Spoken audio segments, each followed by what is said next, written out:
morning friends, and welcome to the pre-market view. We've seen weakness across the global markets, starting from US markets, which were down anywhere from 0.3 to almost about 0.62%. The earnings season has been quite mixed, so some of the companies are reporting below expectations earnings, and which also has some kind of an effect on the US markets overall. European markets too were down anywhere from 1.25% to almost about 2.82%. And when we look at the Asian markets today morning, most of the markets are showing good cuts. So the Nikkei is down about 3.53%. Remember friends, in the past 1 week, the Japanese markets have lost about 8.5%. And simultaneously, the yen has appreciated by about 4.5% against the dollar. And the dollar index is at 8 months low of about 93 odd levels. Also, Hang Seng is down about 1.5%. And most of the other Asian markets are also showing minor weaknesses. And SGX Nifty is suggesting that we are going to open down about 50 odd points. On Friday, friends, we had some kind of stability in our markets, despite the fact that some of the numbers were not up to the mark, particularly ICICI Bank and some of the other banking names. So we have managed to show some kind of a resilience, but given the weak backdrop that we have and the fact that the fund flows picture is not looking too great, because on Friday we had a net selling of almost about 250 crore, though the majority of that selling was by the FIIs. The domestic institutions have not been selling that aggressively, but overall sentiment continues to remain a bit cautious. On that note, let me invite our F&O expert to take you through important F&O cues and ideas that we can have from the derivative side. Good morning friends, I'll give you analysis on derivatives. Friday's trading session was kind of an flat trading session where we did saw Nifty starting on a positive note, and thereon it did move in the northward direction, but after that we did saw some kind of a selling pressure in the middle part of the day, where and Fridays were the first day of the May series. After that we did saw Nifty nosed into negative territory. However, it did showed some kind of a resilience and gave closing on a flattish note, absolute on a flattish note, and close on a 0.01% lower at 7894.80. The open interest terms, we have seen an addition of around 3.5% in open interest, and the absolute term 6.77 lakh shares were added in open interest. However, it was on a flattish note. Nifty gave a closing on a flattish note, and it's difficult to gauge where the open interest have been built up either on the short or the long. The cost of carry was more or less same. Now this was an interesting observation. Despite market being on the jittery note into the first day of the May series, the market has been able to hold on to its healthy premium of around 45-48 odd points, and cost of carry is also decent enough at around 8 odd percentage.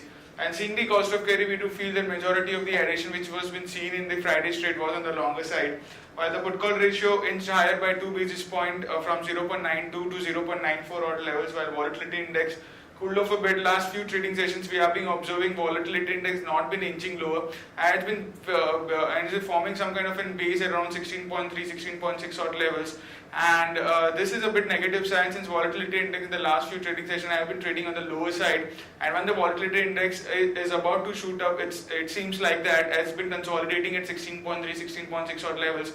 And when the volatility index shoots, market tend to go down, and it's an inverse relationship between the volatility index and the market. So watch out for the volatility index. If it inch higher by around 2 to 3 odd percentage in today's trading session, the morning trade, we might see as taking negative cues from the international markets. Our markets are about to open on a negative note around 40-50 odd points. And since if volatility index shoots up by around 1 to 2 odd percentage and more than 2 odd percentage, then we might see Nifty seeing some kind of a more selling pressure, as there is a room for the volatility index to go up anywhere around 18.5 odd levels. Now, in the options activity, majority of the call option have seen good amount of addition in open interest. Start from 7,900 to 8,100 call option have seen an addition anywhere around 33 to 72 odd percentage.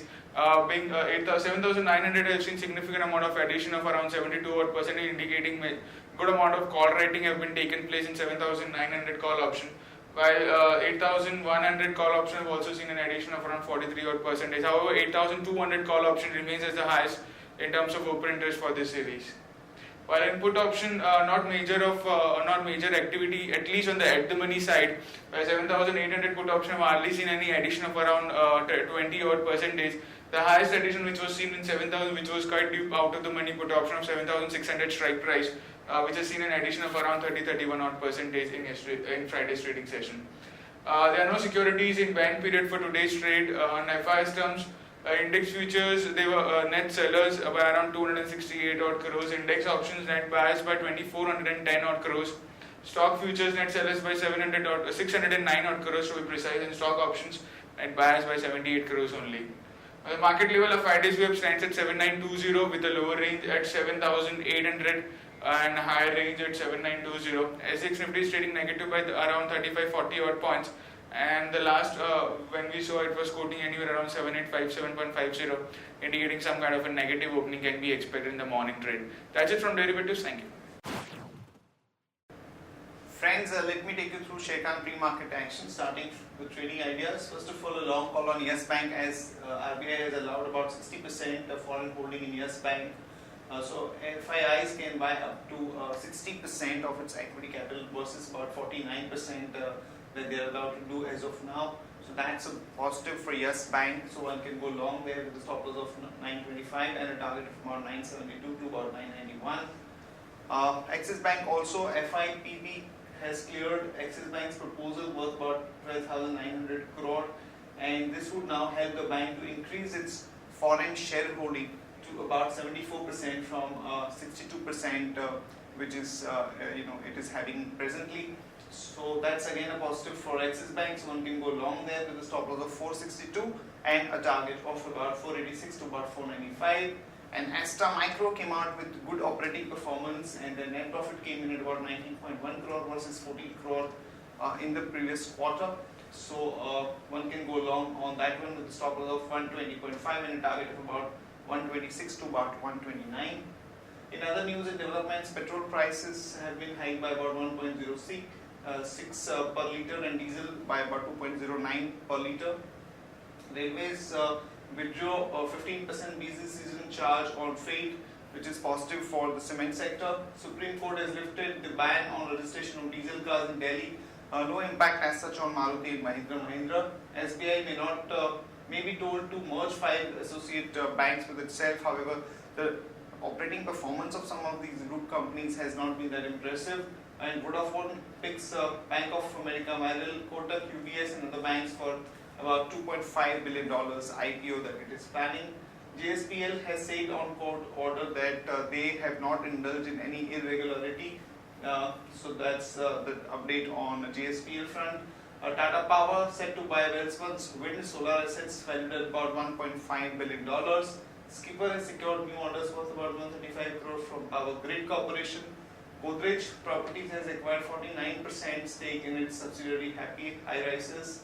Navin Florin came out with good set of numbers. Profit was up almost about 90%. Federal Bank, the net profit was down 96%, but the company has reported improvement in both gross as well as net NPLs, and the provisioning has gone up. So Federal Bank also overall numbers look quite okay. Interglobe Aviation profit came in at 579 crore versus 574 crore.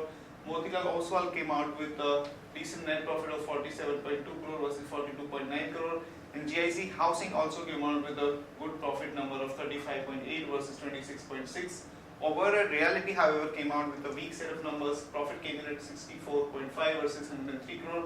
And IDFC also came out with disappointing set of profit at 130.5 versus 382.2. And Shriram Transport profit fell by almost 55%. Companies that would be announcing results today, HDFC could report a net profit of 1960 crore, friends. In this, there could be a one-time item because of the sale of stake in their life insurance venture. Stocks with positive and negative bias. Stocks with positive bias are M&M Finance, Infratel and Coal India. Stocks with negative bias are Hindustan Unilever, Idea and HCL Tech. Stocks for investment that we like at this point of time are Ashok Leyland, Britannia, Axis Bank, Infosys and Sun Pharma. That's it from all of us, friends. Have a good trading session and see you tomorrow at the same time.